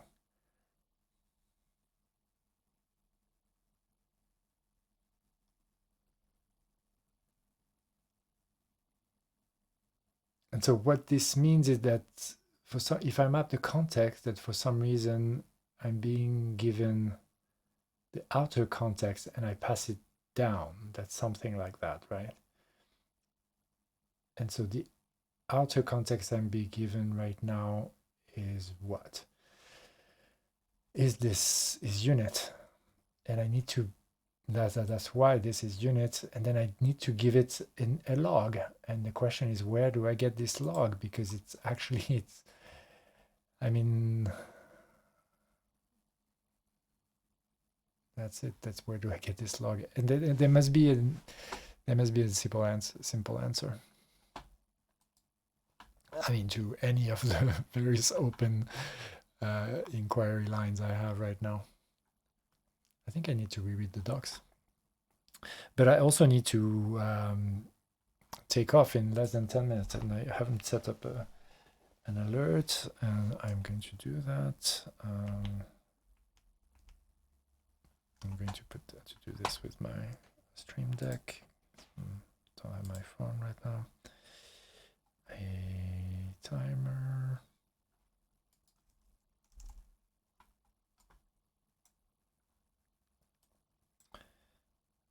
For 10 minutes.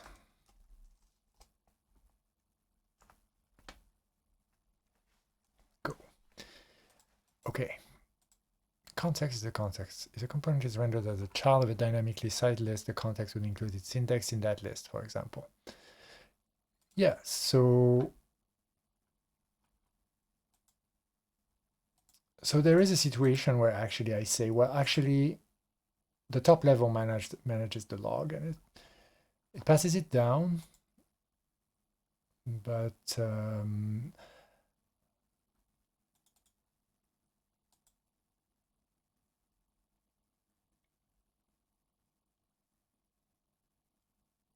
actually even here, I pass it down through, I display it through the context, not the I. And so this becomes unit. Oh, hold on. Well, let's do that then. Let's try. If I make unit, if I say, well, you just display it, it's not part of your job to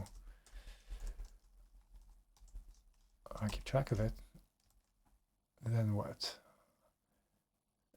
Then now all of a sudden,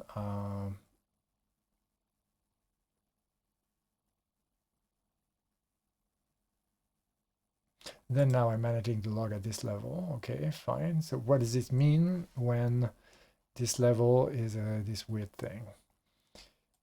I think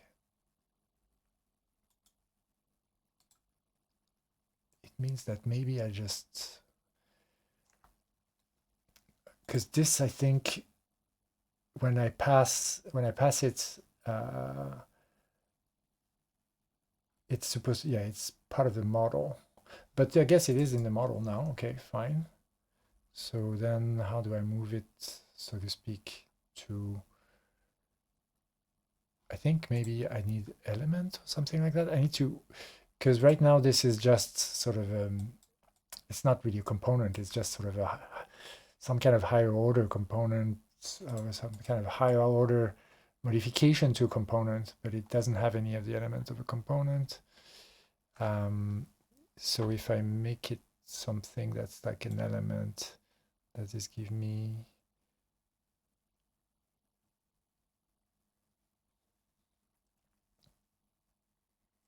I mean, it would give me these sort of high level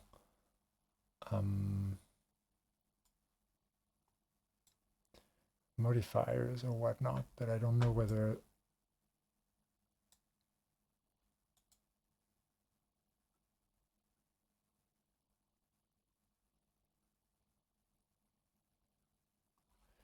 that is one thing that's missing from this example for me is I have this counter wrapper, but now it's the top level component.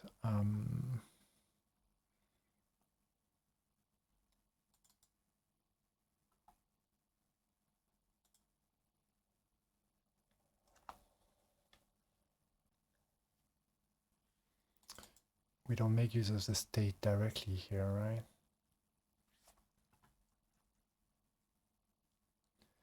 I need to look at how a simple array, because the tree is going to be too complicated, how a simple array component passes down its state to its children. Although, yeah, that will give me the solution of how I pass I pass the log down, which would be useful, but it won't tell me how I even get the log here. Because even though it's passed by attach, I don't know then how. Yeah, I'm confused still about this and a lot of things. Okay, I think array is here, right? Array.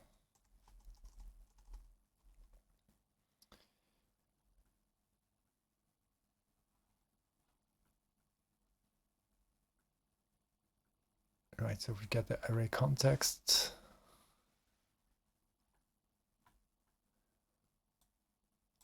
I wonder whether we need this sort of this approach there. All right, I remember looking at this the other time and being really confused because it doesn't use any of the, it's very low level, doesn't use any of the combinators. It's trying to optimize the array case. So maybe actually looking again at the tree is really the better option. So how does the tree pass its tree model to a leaf? Because I suppose, well, it doesn't pass it through context, that's for sure. But then even then, how does it pass it? So it does interpret, oh, it does interpret channel. Right. Well, interpret channel of map tree channel then doesn't look exactly like events, but I can see something there where those are our actions and it returns. Well, actually, no, yeah, it's a little bit unlike the event. No, it is kind of the same. That's the state modification there. So it's not completely unlike what we see here, except that the either are kind of hidden inside the with async. That's all.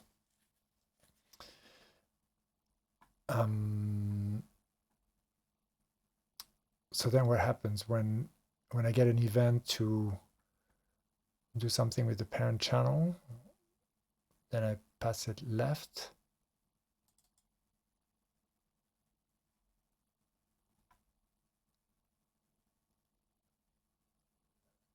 Does this ever happen in the children?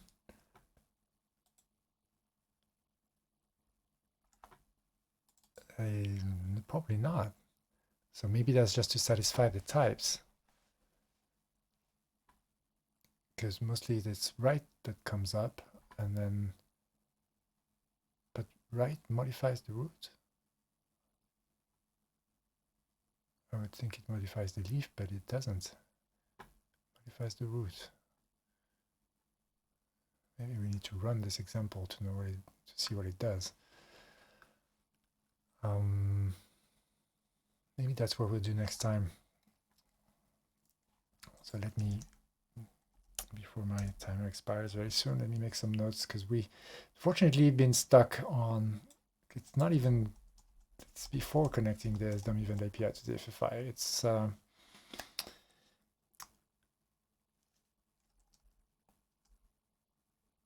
main problem is to use state in side effects. Because we can modify state with a pure function log to log.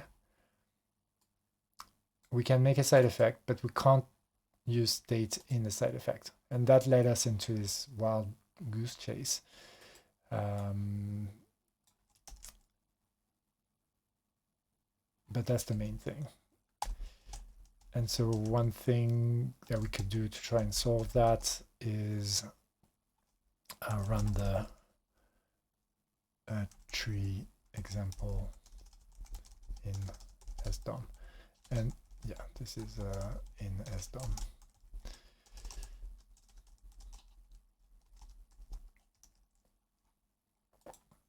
I mean, it could also be that actually I just don't realize that we can leverage the applicative.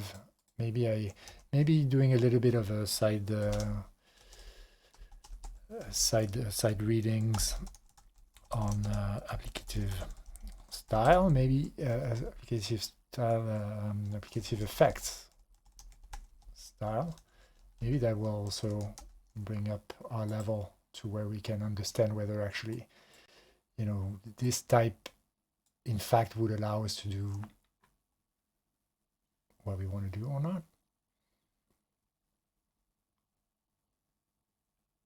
And you know, I still like my hunch, my intuition is that it does, and that I'm actually on a wild goose chase in trying to modify the type, and we'll probably learn something as well by trying to do it by.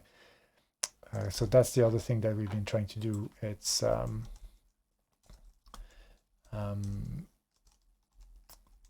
this. I guess there's two options that we've been following. Okay, my alarm just rang. One option is use context to pass state down, and the other is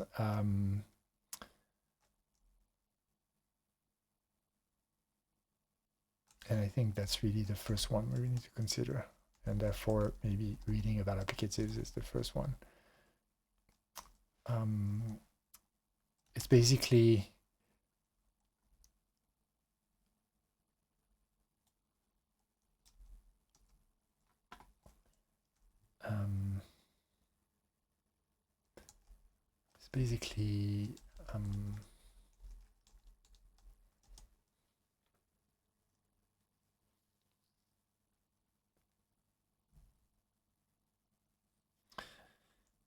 type Tetris. The interpreter until we can get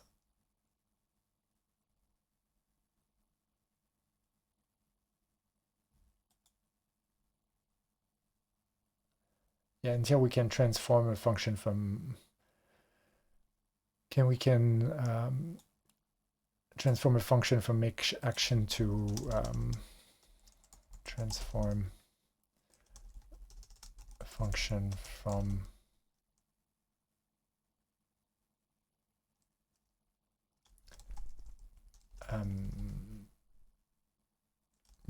action to event of unit to a function to, well, transform, well, action unit to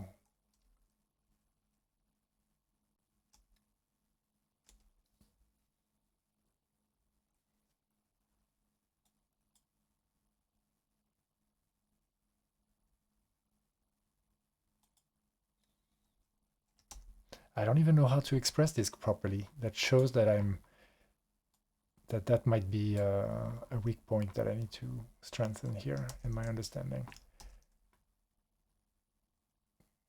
Because send is array up to event of unit. So this guy is event of unit.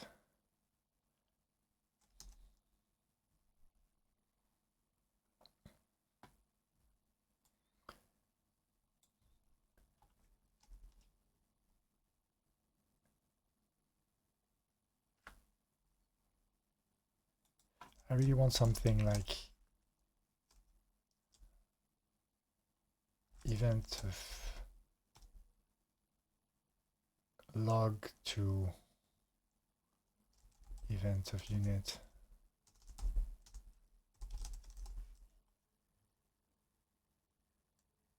And I'm happy to return a log or something.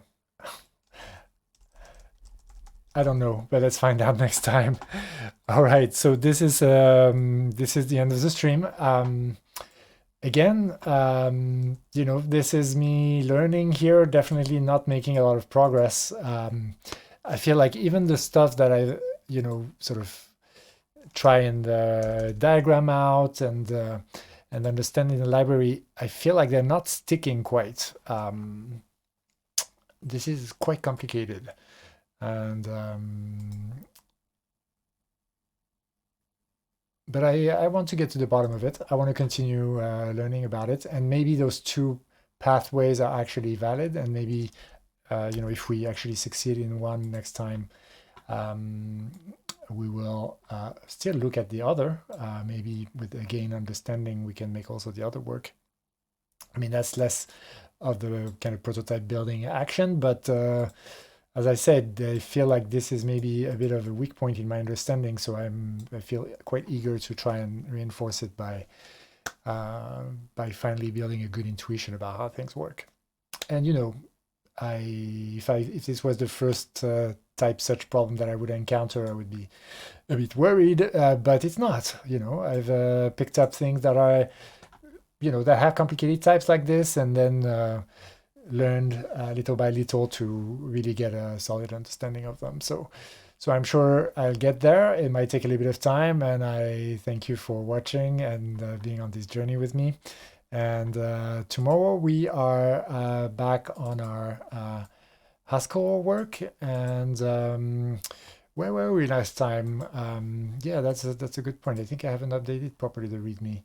We went quite far, actually. Yeah, there was a build, and we left on a cliffhanger. It was still building when we left, and it seems like it actually built. I mean, we basically were able to run the NVIDIA device query, so it means that the CUDA part is definitely completely solved, in my view. And then now it's NVMM that we can't connect to, but that seems fairly similar to the problem we've had.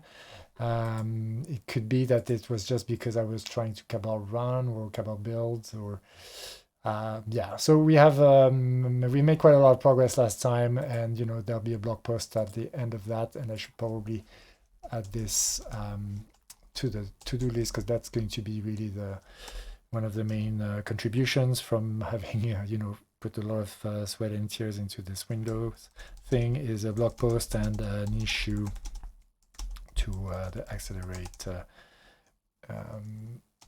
GitHub about yeah, that's it about for Windows setup. Oh yeah, there is this other thing that I thought about the other day. It's kind of a stretch goal. I mean, I say the other day, this was only yesterday, so basically today. Stretch goal is